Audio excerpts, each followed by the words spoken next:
Assalamualaikum warahmatullahi wabarakatuh. Alhamdulillahillazi anzalal qur'ana hudal linnasi walil muttaqin. Asyhadu an la ilaha illallah wa asyhadu anna sayyidana Muhammadan abduhu wa rasuluhu la nabiyya ba'dah. Allahumma shalli ala sayyidina Muhammad. Amma ba'du. Saudara-saudaraku yang dirahmati oleh Allah Subhanahu wa taala. Di antara keistimewaan yang ada di bulan Ramadan adalah dengan diturunkannya Al-Qur'an.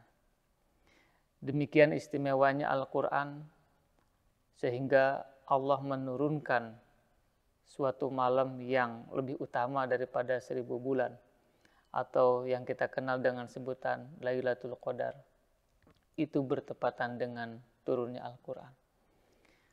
Pertanyaannya kemudian sebetulnya apa fungsi daripada diturunkannya Al-Qur'an?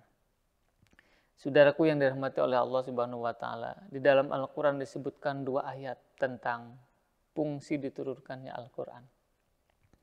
Yang pertama di dalam Quran surat Al-Baqarah 185 Allah berfirman, Syahrul Ramadan allazi unzila fihil Qur'anu hudal linnas.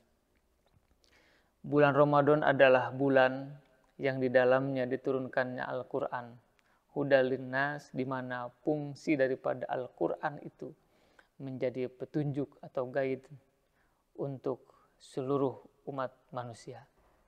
Saudaraku, dengan adanya Al-Qur'an ini bagaimana orang yang tersesat, bagaimana orang yang kafir kemudian dia mendapatkan hidayah dari Allah, petunjuk dari Allah, sehingga dia beralih dari tersesat itu menjadi orang yang beriman. Saudaraku, kita pernah mendengar bagaimana Sayyidina Umar radhiyallahu anhu, salah satu wasilah atau penyebab masuk Islamnya itu karena mendengarkan Al-Qur'an yang kemudian Allah menurunkan hidayah pada beliau. Kemudian yang kedua, saudara-saudaraku yang dirahmati oleh Allah, tujuan daripada diturunkannya Al-Qur'an itu adalah hudal lil muttaqin, sebagai petunjuk kepada orang-orang yang bertakwa. Ketika petunjuk untuk orang yang kafir atau orang yang kufur, bagaimana mengubah dari kekufurannya menjadi orang yang beriman. Pertanyaannya, untuk apa petunjuk itu atau hidayah itu kepada orang-orang yang bertakwa? Saudaraku, fungsi daripada hidayah untuk orang-orang yang bertakwa adalah bagaimana mereka itu bisa senantiasa atau istiqomah di dalam ketakwaannya. Bagaimana orang-orang yang beriman itu beristiqomah senantiasa berada dalam keimanannya. Saudaraku, tanpa kita sadari bahwa dalam sehari semalam kita sering membaca, berdoa, meminta kepada Allah bagaimana kita semuanya berada dalam keimanan pada Allah Subhanahu wa taala. Saudaraku, ingatkah ketika kita melaksanakan sholat, salah satu rukun qauli yang harus kita baca di dalam sholat itu adalah membaca surat Al-Fatihah. Dan di antara kalimat yang ada dalam surat Al-Fatihah yang jumlahnya ada 7 ayat itu, ada satu kalimat di mana di sana kita berdoa kepada Allah supaya kita senantiasa dibimbing oleh Allah agar berada dalam hidayahnya. Saudaraku yang dirahmati oleh Allah Subhanahu wa taala, ketika kita membaca surat Al-Fatihah di sana ada kalimat ihdinas siratal mustaqim yang artinya adalah wahai Tuhan, bimbinglah kami semuanya dalam hidayah-Mu sehingga kami terus-menerus tetap selamanya berada pada agama yang Kau ridhoi, yaitu adalah agama Islam. Makanya saudaraku yang dirahmati oleh Allah, di dalam ayat yang lain Allah mengatakan wala tamutunna illa wa antum muslimun. Jangan sekali-kali engkau meninggal kecuali dalam keadaan menganut agama Islam.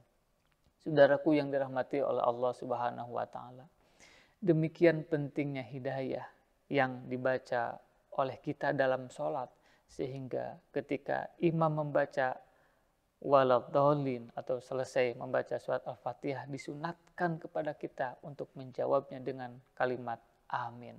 Artinya perkenankanlah doa kami ya Allah, istajib doa ana ya Allah. Saudaraku yang dirahmati oleh Allah Subhanahu wa taala, jangan lupa kalimat amin yang kita baca itu bukan menjawab kalimat robik pilihnya dari imam, tetapi yang paling penting kita menjawab dari ihdinas siratal mustaqimnya si imam. Kenapa demikian saudaraku? Sebab hidayah demikian penting. Tanpa hidayah kita tidak bisa menganut agama yang diridhoi ini. Tanpa hidayah kita tidak beriman kepada Allah, dan tanpa keimanan amal ibadah kita tidak bisa diterima oleh Allah Subhanahu wa taala. Saudaraku yang dirahmati oleh Allah Subhanahu wa taala, wajar dalam hadis Nabi dikatakan bahwa la ya'ummu rajulun wa fayakhussu da'wahu fayakhussu nafsahu bid-du'ai fa in fa'ala dzalika faqad khonahum. Kata Nabi di dalam hadisnya, tidak boleh seseorang itu berdoa menghususkan kepada dirinya tanpa melibatkan yang lainnya. Kalau dalam konteks sholat, kalau imam berdoa kepada dirinya pribadi tanpa melibatkan si makmum, maka kata Nabi, fa in fa'ala dzalika, kalau orang itu melakukan seperti itu, berarti orang itu, imam itu telah khianat. Kemudian yang kedua, saudaraku, ternyata hadis yang mengatakan bahwa Nabi membaca Rabbik firli di antara akhir surat Al-Fatihah dengan amin, itu menurut para ulama tidak bisa dijadikan hujah. Imam Ibnu Rajab mengatakan bahwa hadis itu la yuhtaju bihi, artinya tidak bisa dijadikan hujah. Saudaraku yang dirahmati oleh Allah Subhanahu wa taala, dengan demikian para ulama memberikan kesimpulan bahwa kalau kita dalam melaksanakan sholat, kemudian si imam membaca Rabbik firli sebelum amin, itu tentu tidak membatalkan sholatnya. Tetapi dengan membaca Rabbik firlinya si imam, tetap disunatkan kita ini membaca amin. Saudaraku yang dirahmati oleh Allah Subhanahu wa taala, mudah-mudahan kita senantiasa dibimbing dengan hidayah dan taufiknya, sehingga kita senantiasa berada dalam hidayah, dalam agama yang diridhoi oleh Allah Subhanahu wa taala, yaitu agama Islam. Mudah-mudahan agama Islam yang kita anut ini, keimanan yang benar ini, kita bisa membawanya sampai akhir hayat ini. Saudaraku yang dirahmati oleh Allah Subhanahu wa taala, demikianlah mudah-mudahan dengan adanya bulan Ramadan ini senantiasa kita bisa memupuk keimanan dan ketakwaan kita, sehingga keimanan dan ketakwaan itu bisa terus-menerus meningkat. Inilah yang bisa disampaikan. Wabillahi taufiq wal hidayah. Wassalamualaikum warahmatullahi wabarakatuh.